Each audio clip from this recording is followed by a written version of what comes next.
Here's the deal. And tonight joining us, Shachi Curl at our downtown studio. Hi, Shachi. Jill. How are you? Not too bad. How are you? Good. We're good here in Burnaby. Thank you. Also, Lee Checkset, as always. And somebody new to Unfiltered, Sunny Lenarduzzi. Nice to have you here. Thank you. Thank you. And I'm hoping we've scored at least 2 new viewers because your dad and mom will be watching, right? I hope so. We'll take them 2 viewers at a time. It's all good. We want to start tonight with Stephen Harper versus Neil Young. I love this. Neil Young is on a Honor the Treaties tour. He is honoring Aboriginal treaties and suggesting that the Canadian government is killing First Nations people by pushing forward with development of the oil sands, and it's been a tit for tat. He lashed out, then the Prime Minister's office lashed out. I didn't think it was very nice of the Prime Minister's office. And then Neil Young again. So let's have a little listen to Neil Young first. I promise it's coming. I want my grandchildren to grow up and look up and see a blue sky and have dreams that their grandchildren are going to do great things. And I don't see that today in Canada. I see a government in just completely out of control. Money is number one. Integrity isn't even on the map. All right, Shachi, your thoughts? Well, look, if you ask a subset of Canadians who would they rather listen to sing Stephen Harper or Neil Young, chances are they're going to pick Neil Young. If you ask a different subset of Canadians who do they trust more on the economy and on natural resources, chances are they're going to pick Stephen Harper. Look, Neil Young is using his celebrity status in the way that many artists and musicians and actors do. He's spending his own money to drive a message and bring attention to an issue. Now, is that going to sway a lot of Canadians? I'm not so sure, but what it is doing is it's making things once again a little less than comfortable for Stephen Harper and the Prime Minister's office, forced to make a statement, forced to come out and, as you said, lash out at Neil Young. These are distractions for the Prime Minister. They're not the type of thing that he wants to be dealing with. But at the same time, you know, if you had a PM that was perhaps a little bit more proactive and transparent about talking to Canadians, he wouldn't be back on his heels every time the Neil Youngs of the world decide that they're going to go out and fight for integrity, man. Well, it starts with Neil Young and, of course, the generation of people who are familiar with him. But what if somebody younger came out? What if younger Canadian stars started to pile Well, on? I think that's the whole point of this. And I think the great thing behind this is that, I mean, Stephen Harper, he has this agenda, obviously. And Neil Young is making a great point, and it's a valid point for our generation and for generations to come and for the future. So I feel like it's very short-term thinking for Prime Minister Harper to say something like rock stars have to rely on these resources too. It's so flippant, and really he's just going back to his number one point. He's done a great job for the economy. Great. But we want to know what you're doing for the environment and how this is going to affect future generations to come. And that's Neil Young's point. And I say good for him. Rock on, because Stephen Harper sounds like a bit of a broken record at this point. And I don't think that Stephen Harper's message was well received simply because it wasn't well put together. It didn't have much substance to it. It just sort of was a bunch of cheap shots. Yeah, I'm going to quote, even the lifestyle of a rock star relies to some degree on the resources developed by thousands of hardworking Canadians every day. Shachi?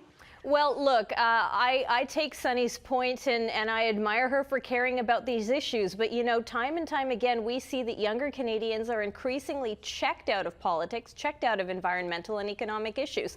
So, you know, whether or not we like it, Stephen Harper is playing a very calculated game. He may be coming off as stodgy or back on his heels or not putting together good statements, but it's not young Canadians he's talking to. It's not Canadians who already have an opinion about this that he's talking to. He's talking to his base, and my guess is the latest by Neil Young is not necessarily going to sway his base all that much. Although, yes, if you saw, you know, maybe a Carly Rae Jepsen or a Lady Gaga or somebody else coming along and drawing attention to this issue, it could be a game changer down the line. Well, and that's interesting because you know what I'm seeing?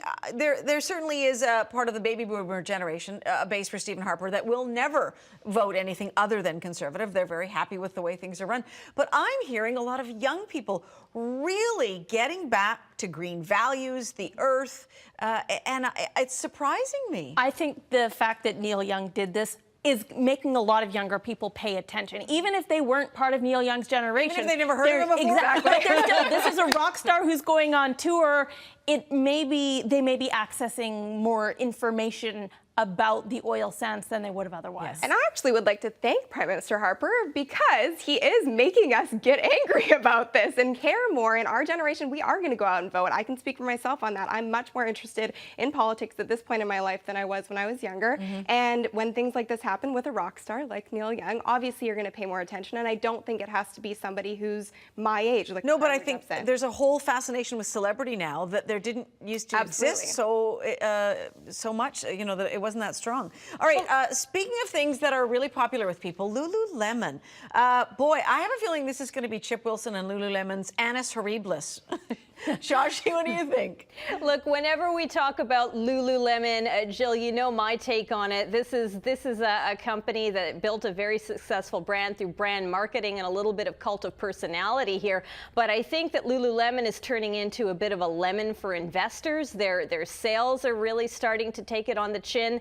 And, you know, Canadians and worldwide consumers are smart. They're looking for the next trend. This brand has been around for a while. So really, they've got to get back to actually selling products that are worth the $100 investment that people are having to pay for them. It's not like they're cool or cutting edge anymore. They've been around for a while. So if this is a company that's got staying power, they're going to have to maybe practice their postures a little bit better and get away from just worrying about the image. I mean, Chip Wilson leaving the company probably takes some of the heat off of it, but is it enough to reinvigorate the market base? Well, you touched on a whole bunch of things there. They've got to come back with a better quality product because I was looking at I was doing laundry this weekend and my old Lululemons are in better quality than the ones I bought last year.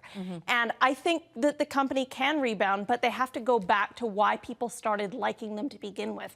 And they're not touching on any of those things anymore. They are so far priced out of everything else. And I think people will pay for it, but it's got to be worth it. Absolutely, and I think people need to trust the brand again. Brands are what people say they are nowadays, especially with social media. And when Chip Wilson made those comments about some women shouldn't wear the pants, I mean, he didn't do himself any favors. They wanted to damage control right away. If you look at an example like Abercrombie and Fitch, this happened to them a year ago. The CEO made a very similar comment, and now they're expanding their sizes and doing damage control, but it's a little bit too late. Lululemon went right away, so it's perfect. Well, as brands, you have to be so careful now. There is no reaction time. It has to be instant. You don't have time to go back and figure it out, and you have to do it right away. I just want to share this Facebook post with you. So Lululemon stock dropped 15% today after fourth quarter profits were well below projections. Rub that fabric between your thighs, Chip. I love that. That came courtesy of Sarah Daniels. All righty, let's move on to the Seahawks tickets. Of course, they are playing the San Francisco 49ers next weekend in Seattle. And if you don't have season's tickets, you got to shell out a whole lot. Are you of going cash. down, Jill? No, no, because the cheapest ticket now is about $400. I read the most expensive, $122,000. Yes, and the trouble is that 2 minutes after 10 o'clock this morning, when they ostensibly went on sale to the public, there were no tickets left. You know the sporting world.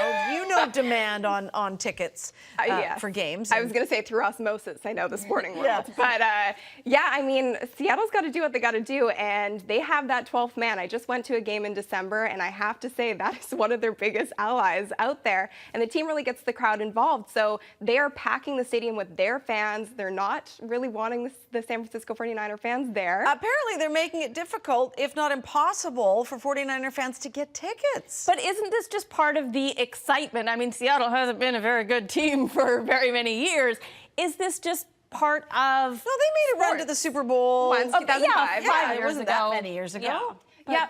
Shachi, they were a terrible team. Look, go Hawks. This is great. The fact that 49ers fans can't get tickets and are whining about it. Oh, you know what? This is awesome. This is great gamesmanship for the Hawks. Not so much if you're a 49ers fan. Look, I went to high school in Richmond at a time when the Richmond Colts AAA basketball were #1 in the province. And those high school years, we made it as uncomfortable for any opposing team to come in and play in our gym as we could. Nothing unsportsmanlike, no booing, but we made it not very much fun for the opposing team and a lot of fun for our people. And if they can pack their stadium doing it with Seahawks fans, or that's absolutely to their credit. Good for them. A little bit of difference between AAA basketball and high school and NFL. It's the same feeling. The idea is you keep the other guy out of your house. But also, San Francisco is coming to play. They've won on the road now against Green Bay as well as against Carolina. So they're coming out there and they're going to do whatever they can to win. And they've won a Super Bowl before. Seattle, like you said, never won a Super Bowl. So I do think it's a little bit sad that some of these longtime Seahawks fans who have been there through the highs and plenty of lows aren't able to get tickets. But that's always the way. Yeah, you know, I mean, That's what what's it going is. to be my point. There's It happens capitalized. every time. 68,368 people, I think, is the record there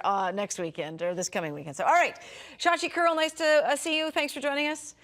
Sunny Lenarduzzi, awesome to have you here. Thank you. And Lee Fun. Checkstead, nice as always. We'll see you at the end for WTF. It's a good one tonight. Coming up next on Unfiltered, documents obtained by the province newspaper show a handful of provincial government employees have been caught with their hands in the cookie jar. So why were you, the taxpayer, not told about this?